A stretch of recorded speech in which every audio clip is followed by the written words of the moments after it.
What's going on today, guys? Today we're going to be talking about the Rossi Brawler in 300 Blackout. This started life as a 300 Blackout rifle caliber pistol, single shot, break barrel pistol.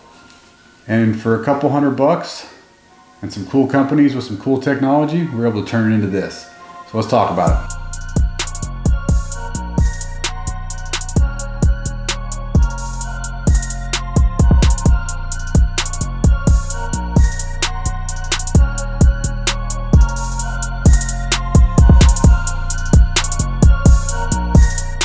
All right, guys, now that we've had some cool B-roll to look at what we've got, let's go over it piece by piece. First things first, we have the Farrow Tech pistol brace adapter. So it's a Picatinny rail and it adapts into the original frame with some hardware, and it lets you use AR furniture with an AR angle, obviously, and a Picatinny brace setup. So you can be able to use folders like this. So here's that shit right there. All right. So this is all 3D printed by some fancy technology, and they have a couple different offerings. So this case right here is the Picatinny version, and I went ahead and opted in for their pistol grip for one awesome reason. You flip it over, it actually is a 3-round holder for the 300 Blackout. So you always have a couple rounds on you. It being a single shot, 3 rounds, it goes a long way. Their actual grip is real skinny and real narrow. It's not the most comfortable, but it's got really good texture and it has that 3-round holder, so it's definitely worth it to me. Next, they do offer a buffer tube option, so you can run it with an AR buffer and any other brace that you might have. I liked the look of the folding Picatinny rail, so that's why I went with that. Next, let's talk about this forend. So the original one came with a forend that was like this long, solid 7 inches, right? Dad joke. But this one from Onyx Precision, he designed it himself, and it's actually such a new company, he's only available on eBay right now. And they designed it to fill a couple roles, right? First off, aesthetically, it looks way better than the original one. Second off, it's got M-lock on your 3, 6, and 9, so you can mount lights or pressure switches or whatever you need on that side, or another pick rail. And the cool part is on the bottom, he made it completely flat, and it has an Arca Swiss plate cut into it, so you can either mount it to a tripod, or in this case, we have it mounted to a Atlas bipod. The cool part about it is both these things are printed out of material that isn't your cheap plastic. It is good, high quality stuff. It's built to be around the heat. It's built to be around all this stuff. And you can definitely tell the technology there. After we bolted on these two things, we did grab I grabbed a dead air muzzle brake for a quick attach for my Silencer Co. 36M hybrid. And I'm running it with no extra baffle, so it's on the short setting right now. I mounted up a primary arms 1:6 LVPO. It is second focal plane. It's got kind of one of the older ACSS reticles. It's kind of busy for my taste, so I might be changing that out next. And then on top of the LVPO, we went with the top Gun Mounts Go 3 mount, so you can record all your hunting or whatever you're into. Back here for the brace, I adapted something I found to work with an old SB Tactical folding brace. So this is not something you can buy. This is something I made.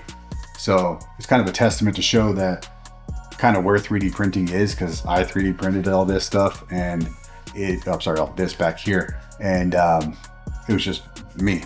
And so I adapted it to parts that I had, and it worked out great. I definitely do think in the future I'd like to maybe get an adjustable brace that I can maybe even let my son shoot it a little bit shorter length to pull.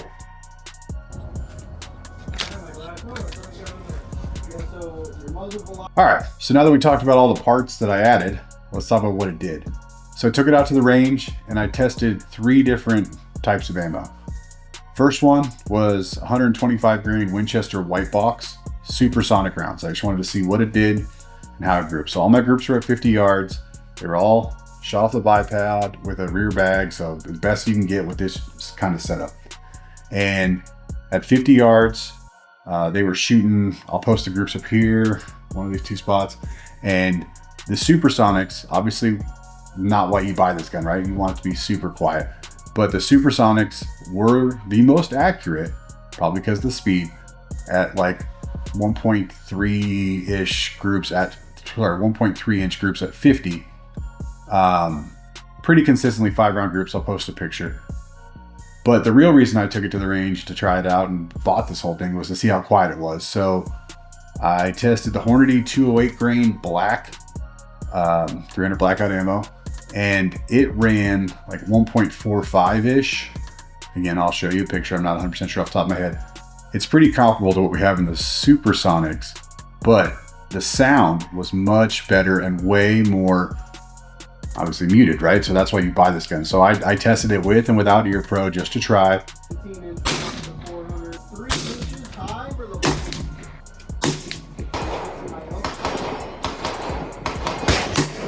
and there was no pain, no problems. So definitely you could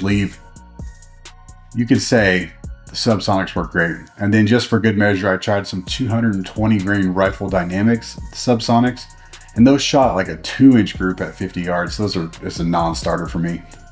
So after taking it to the range, I put 100 rounds through it. I mean, it is a single shot, right?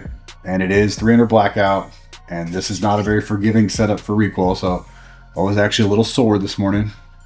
The only real hang up I had at the range, I guess I kind of want to talk about it, is the extractor. So the extractor is not very powerful, so it's not going to launch your round. You do have to take it out every single time. So hopefully either I can find a new spring or what, maybe somebody makes something that can give you that satisfying pop. But if not, it's a high pressure round, so maybe that's why it doesn't do it. But I do wish it did have better extraction. And on the lockup, you do have to like really be intentional with your locking of the action, because sometimes with a round in there, it doesn't want to fully seat, and then you won't be able to operate the hammer. So now that we've talked about all that stuff, kind of want to talk about what this gun is for. I bought it because it's cool. I saw somebody do it online, and I said I can make one cooler. And I mean, they had a thermal on theirs, but overall, I'm pretty happy how it turned out. So I bought it for the cool factor. I brought it to take it to the range. I bought it to take it out to, people's property and plink around with it. And I bought it to shoot subsonic, right? 300 Blackout in no moving parts. Subsonic is awesome. But I do see there's a huge market for this. In the South Texas area where I live, whitetail, you can hunt off a feeder sub 100 yards. So I think you could probably set this up for a cool little hunting rifle. If not for whitetail, you could definitely set it up for pigs, right? Like if you have them on a feeder, or if you have them, you drive around in your UTV, this isn't expensive enough. Like you're not going to cry about it sitting in your quad or on your Razor and just have it there all the time, even if you don't run it suppressed and you don't want to leave it on there.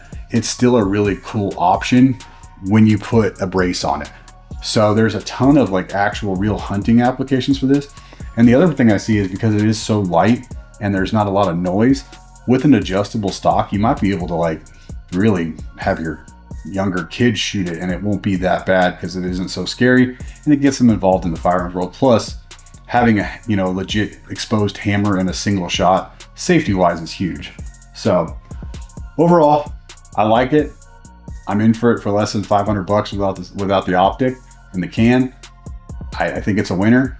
Go buy one, make it cool. Let me know down below what else we should add to this, because at this point it's just fun, and I think there's some cool things. Maybe a laser, maybe a rattle can job, maybe a thermal if somebody wants to hook me up with one.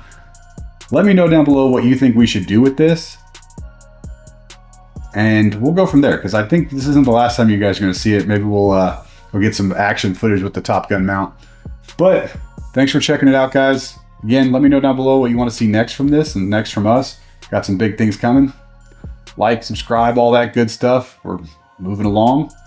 Thanks for checking us out. See you later.